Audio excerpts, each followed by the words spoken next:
You're watching South Asia Newsline and here are the top stories we are tracking for you on Wednesday, the 3rd of January. Locals battles dense fog and freezing temperatures in northern India. Adani welcomes India's top court verdict in Hindenburg case, says truth has prevailed. And Bangladeshi Nobel laureate Mohammad Yunus convicted in labour law case.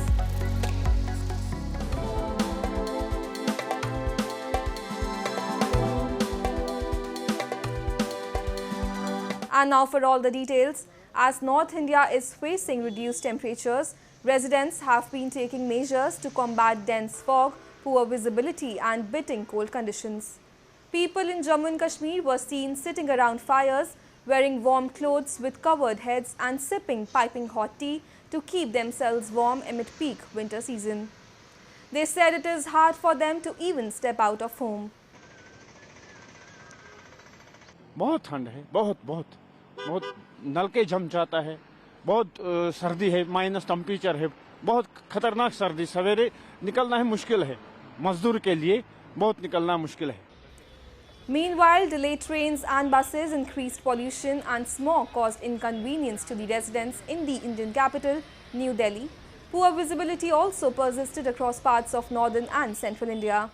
While winters in South Asia are mild as compared to Europe, they can at times prove deadly as thousands of homeless live in shacks without heat. ठंड की वजह से क्या आग जला सकते हैं sir, मोटे-मोटे कपड़े पहन सकते हैं, बाकी परेशानी तो बहुत हो रही है. ठीक है, पोल्यूशन है, पोल्यूशन की वजह से कोहरा है, कोहरा की वजह से दिक्कत है, बसें नहीं आ पा रही हैं, ट्रेनें भी रद्द हैं, इसी वजह से पब्लिक के लिए बहुत परेशानी है. And hours after India's Supreme Court rejected key demands of petitioners seeking to derail the ongoing SEBI investigation into allegations raised by Hindenburg Research, billionaire Gautam Adani welcomed the decision and said the truth has prevailed.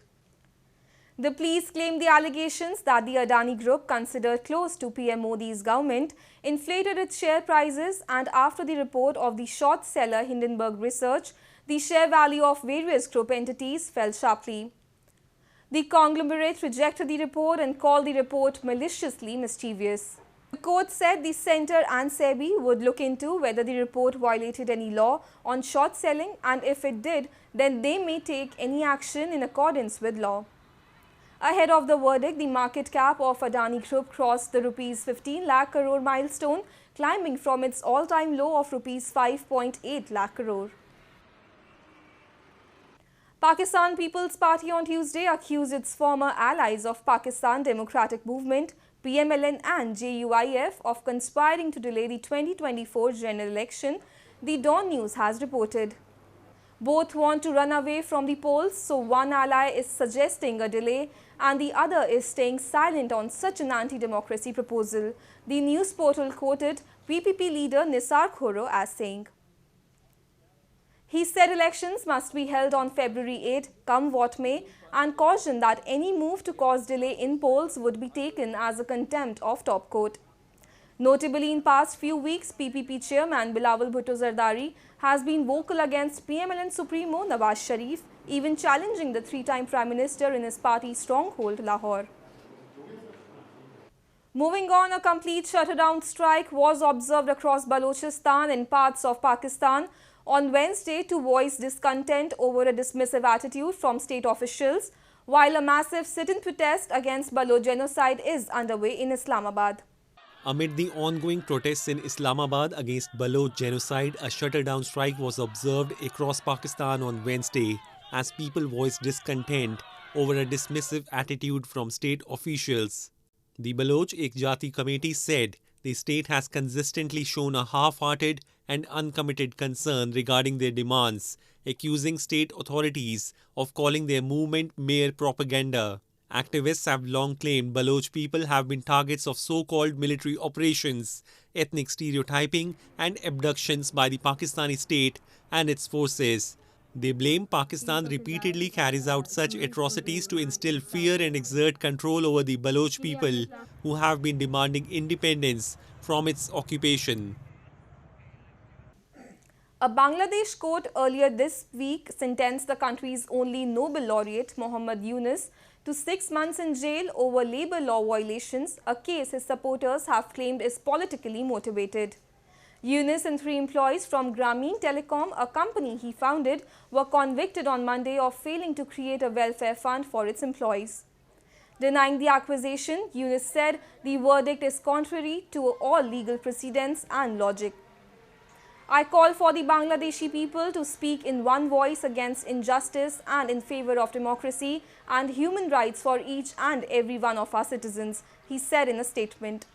Yunus, who is facing more than 100 other charges over labour law violations and alleged corruption, had won the 2006 Peace Prize for his work to lift millions out of poverty by granting tiny loans of under $100 to the rural poor of Bangladesh.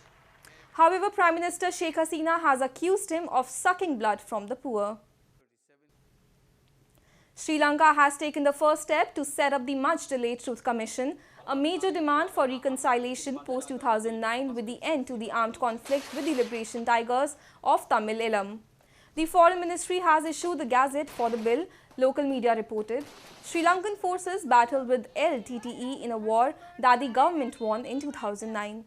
The UN estimates in the final offensive around 40,000 Tamil civilians were killed. The commission is expected to provide people with a platform and opportunity for truth-telling and means of effective remedies for the aggrieved.